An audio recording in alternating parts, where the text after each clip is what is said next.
There's something else other than what was on this earth. I don't think they walked the face of the earth. I don't think they ever had a spirit here. I don't think they ever died on the earth. They came from someplace else, I'm pretty sure.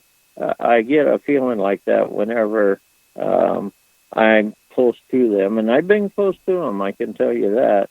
And anyway. Well, these shadow people, when would they come about, and, how long would they hang around? I had one experience, Alan, in my whole life, and was a little kid in Oakland, California. I went to see I was shipped off for the summer to spend time with my grandmother and my dad's, brother and his family. And I was in this old apartment, and it was old to me back then.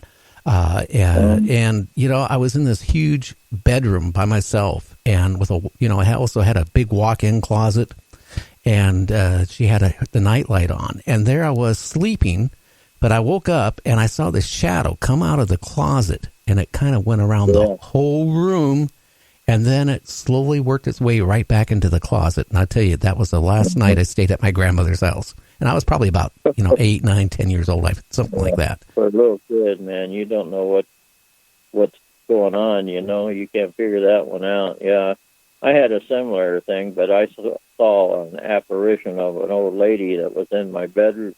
She was at the foot of my bed.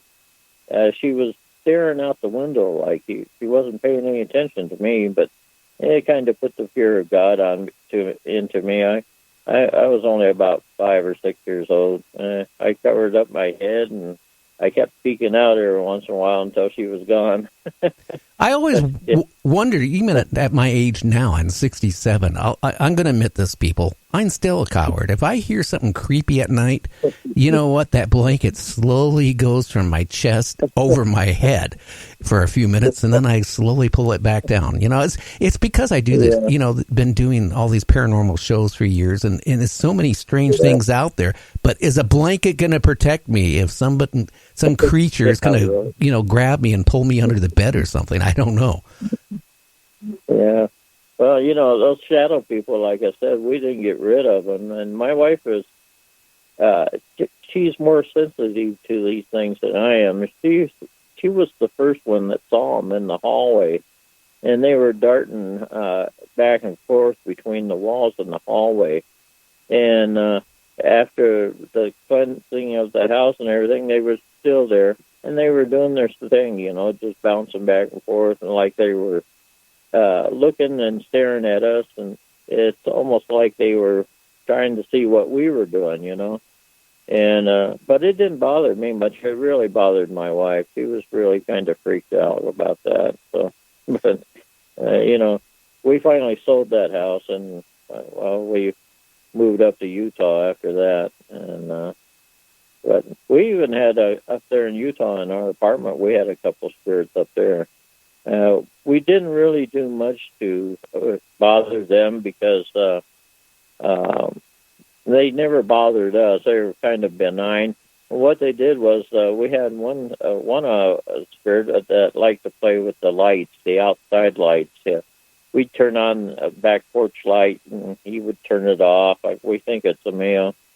And same way with the front porch light, One night we ate a snack in the bedroom, in bed watching TV, and I took everything out to the kitchen while my arms are loaded with, whatever we had, dishes and whatever.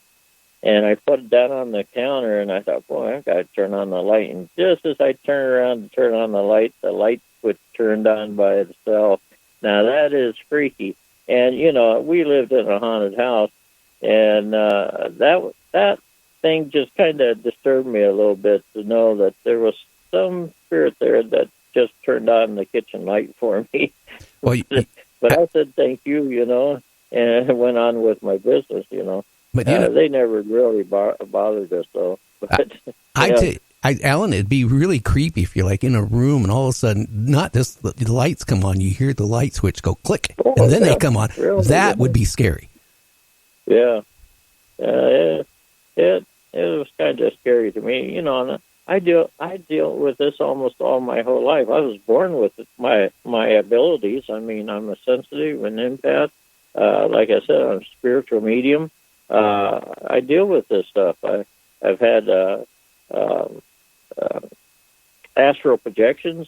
I've done all this. I've dealt with shadow people, but the light switch turned on right in front of me before I could even reach out and do it.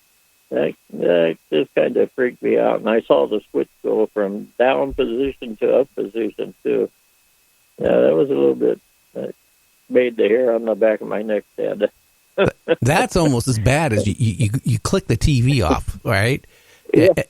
And then, you don't even have the remote nearby, and all of a sudden it comes back on. So you figured, okay, maybe it's the neighbor's remote. So you turn it off again, and all of a sudden it comes back on. And it comes on to something scary, that would make me lose it right there. Yeah, we've had that happen to us too. So, yeah, but when you're sleepy a little bit, you can wake up and say, "Oh, the TV's on," just shut it off with a remote again. But I don't know. Gary, I think when you have abilities, spirits know when you're a medium. They know when you have abilities. I know I have spirits around me all the time. My wife is the same way. She's also a medium, and an empath, and a sensitive, and we know we have these around us, and so it's for us. It's not unusual to find one of them that's a little bit excited about maybe. We go on a radio show, for instance, and they have a call-in, and people call in for readings and stuff. Sometimes they get just a little bit excited about it. It's almost like they're trying to beat each other up to get to me or something, to get so that I'll get them in or something. But yeah, it's kind of crazy. I enjoy it. You say you're 67. I'm 70, so we're about the same age. Oh, and, yeah. Well, I've been doing this. As one of my sons told me the other day, he says, "Dad, you're an old fart." And so I guess maybe I am. Yeah. But what I hate is young people when they, like I have, my youngest are like, I think 26, and they something happens bad in your life and their life, right? And you sit there and try to talk them and smooth it out for them, and they go, well, you have nothing to worry about. You're almost dead. I got a whole life ahead of me. Aha! Okay, well, thank you, son, for saying that. No, wait a minute. You just won 10 points with me, son. But how do you know, though, that these shadow people or these spirits or being a medium, that you don't all of a sudden conduct evilness? Well, I'm sure I probably have, like, it's a magnetism type thing, as well as spirits of light are attracted to me because I'm a medium. All mediums, I'm sure, put up with it.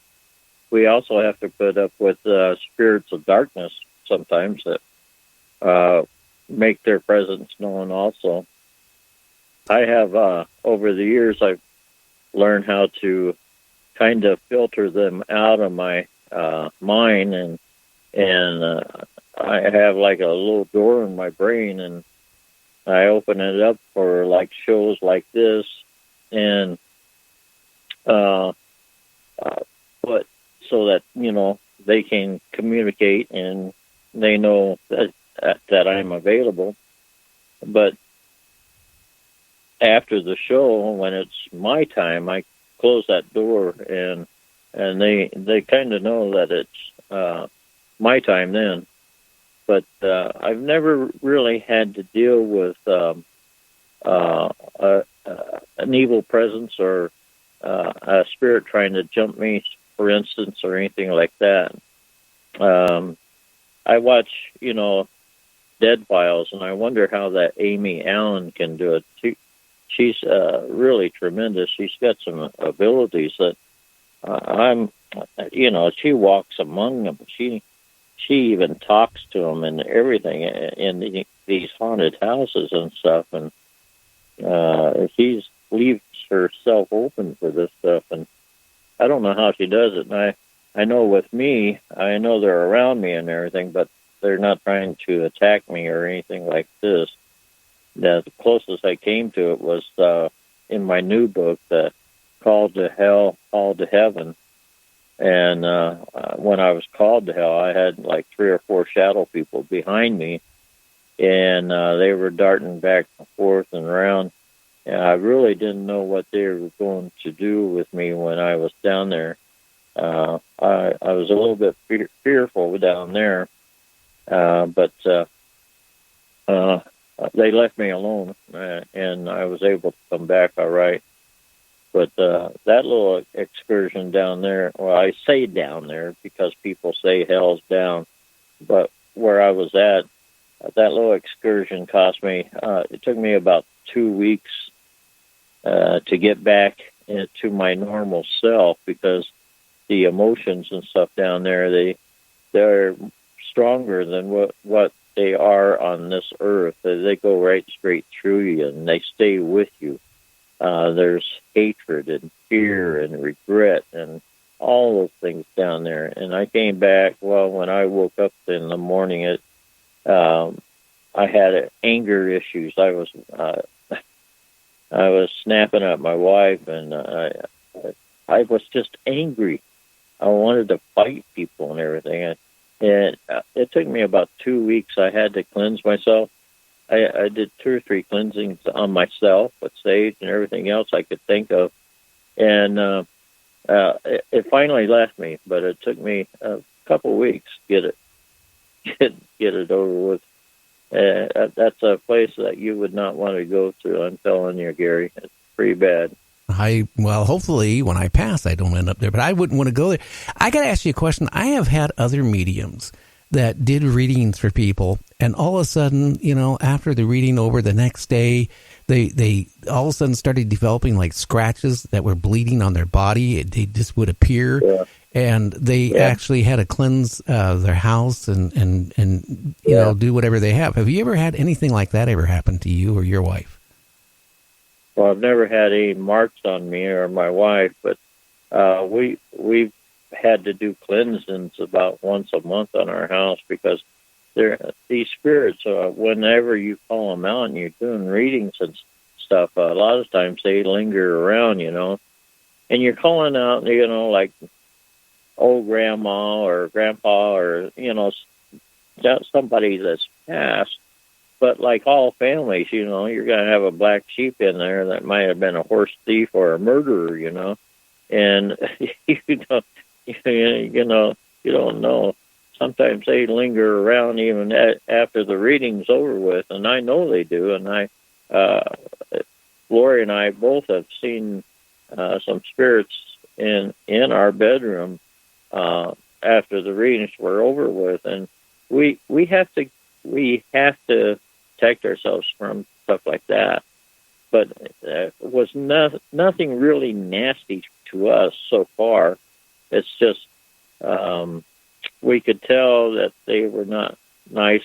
They could be nasty if they wanted to be, but they never did. They did anything to us. I did a reading one time from a radio show. The guy was he was almost crying on the show, and he said, "Alan, can you help me?" And I said, "Well, what do you need? What's wrong?" And he started telling me about his ills and everything, and I told him, I said, "Well, I think you have a lung problem. You're having problems breathing." And, "Oh, no, I don't." I said, "You don't?" I said, "I'm pretty sure you do." And he says, "No, I got inhalers in the drawer in the kitchen." I said, "Well, you're using inhalers. You got a lung problem." But anyway, I got into the reading, and I told him, I started out, and, his wife was there. She expressed her love for him, and she told me to tell him to, if he ever needed any help or companionship, he was there. All he had to do was call on her. And, his younger brother showed up. 2 uncles came in. And by the time we were done with his reading, the poor guy was lonely. His whole family